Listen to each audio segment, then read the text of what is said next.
Ladies and gentlemen, welcome to violence. Welcome to Pop Rocks Radio. As always, I am your host, Bijan.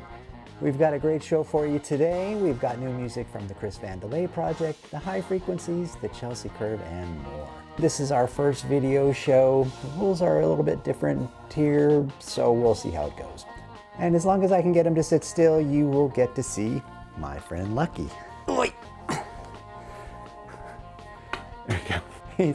He's camera shy too, so we have something in common. Since we've been away working this up for a couple weeks, I feel like I'm a little behind the curve on some of these tracks. But since we love them, I just wanted to make sure we got them out there. Okay, let's get into it.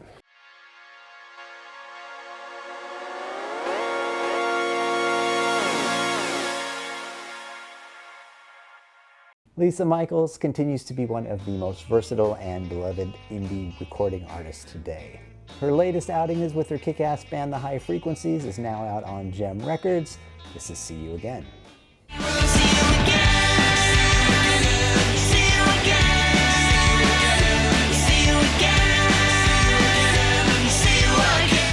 Our friends at Chris Vandelay Project are back with their latest single about the future of AI. Is anybody paying attention? People. Chill out, dickwad. With Chris on vocals, Jake Williams and Drew Montgomery on guitars, and our friend Dave Frankel on drums, this is Good Intentions.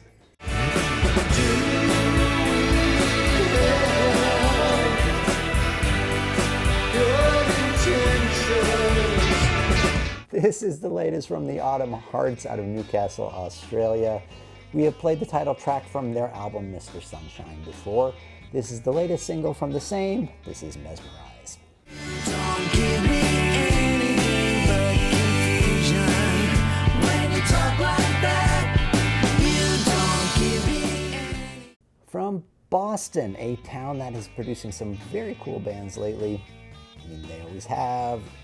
Cars, the Modern Lovers, the Pixies, the Lemonheads. This band is carrying on that tradition with a solid run of great singles. This is the Chelsea Curve with Rally Round. Count your friends, count your brothers, keep them close, don't lose the others, find your people now. And last but not least, we have one of the most exciting bands out there today. Their stuff is real and raw, and we have missed it in the 3 years since their last release, Bellevue. Now on Brett Gerwitz's Epitaph Records, home to the equally cool band, the Linda Lindas, here are the Bobby Lees with their latest, Napoleon. Now tell me what to do, show me where to go, when this is what I am here for, and that is all that I know. And that's it for this week's new music. Check out the links to the playlist that has these tracks plus others in the description below. And if you want to support these artists, buy their music. All of the artists featured today have their music available on Bandcamp, so check them out and see what music and merch they have for sale. Let's give indie artists the love they deserve and the corporate music machine a hearty fuck you. A good cold beer is refreshing, and these new light beers with less calories, well, you could say I've discovered how good a light beer can taste. I really get a kick out of those light beer commercials with all those burly guys joshing around. But you know, you don't need to be macho to enjoy Rainier Light. Hey, Marlene, give me another beer. Get it yourselves, Bob! Sometimes it does help, though. And now a word from our sponsor. Except we don't have a sponsor, so it's really just a word. Hey folks, I just want to shout out Kulak's Woodshed in North Hollywood, a tiny one-of-a-kind spot where you can record your live set, get a pro video, and walk out with a 24-track mix at a ridiculously good price. Like a lot of creative spaces, Kulak's is a total labor of love. The owner keeps it going because he believes in live music, but he could really use some community support as well. Fun fact, it's in the same building that once housed Bomp Records back in the late 70s, ground zero for the indie movement. So whether you're playing, recording, or just want to support indie artists, show some love to the folks who keep real music alive. That's Kulak's Woodshed at kulakswoodshed.com. Okay, let's get back to the show. Now, the making of a good compilation tape is a very subtle art, many do's and don'ts. First of all, you're using someone else's poetry to express how you feel. This is a delicate thing. So for this one, I'm thinking, I'm thinking. When is this gonna stop?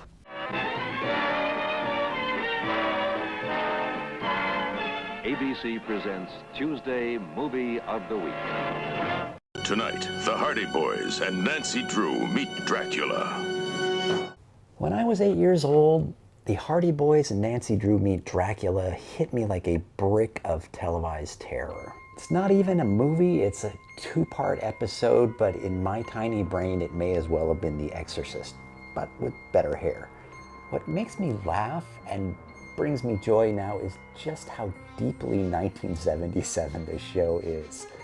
Sean Cassidy, teen idol, platinum-selling heartthrob, walking blow-dried supernova, right at the height of his powers. The first season of the show was huge.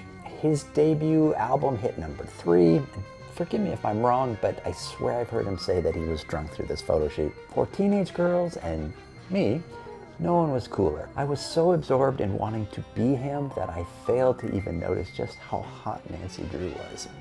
But here's the part I completely missed at 8 years old.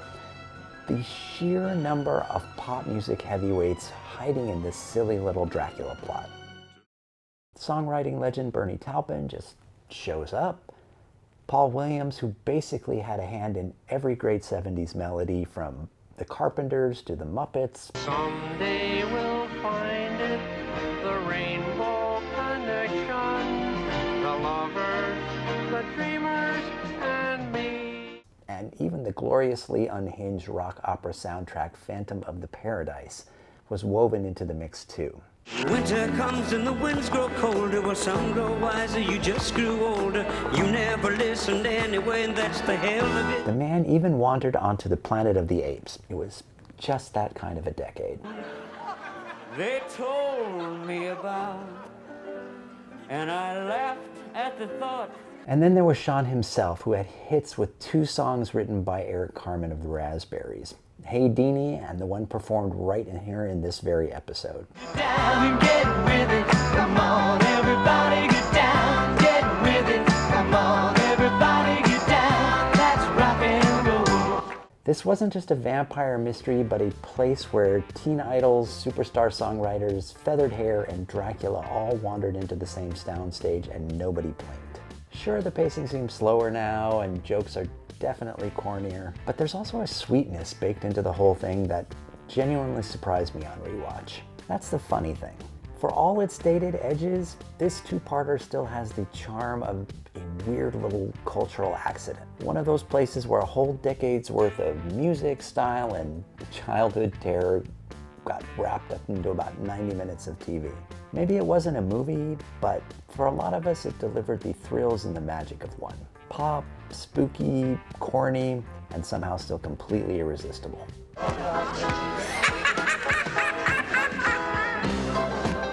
May tomorrow be a perfect day. May you find love and laughter along the way. May God keep you in his tender care till he brings us together again.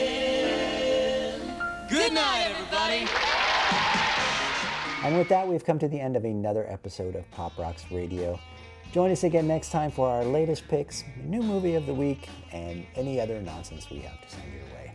Playing us out today, this is the Dickies with the title track from their 1983 album Stook Us Over Disneyland. And this is Bijan from Pop Rocks Radio. Thanks for watching. Be good, be weird, and we'll see you next time.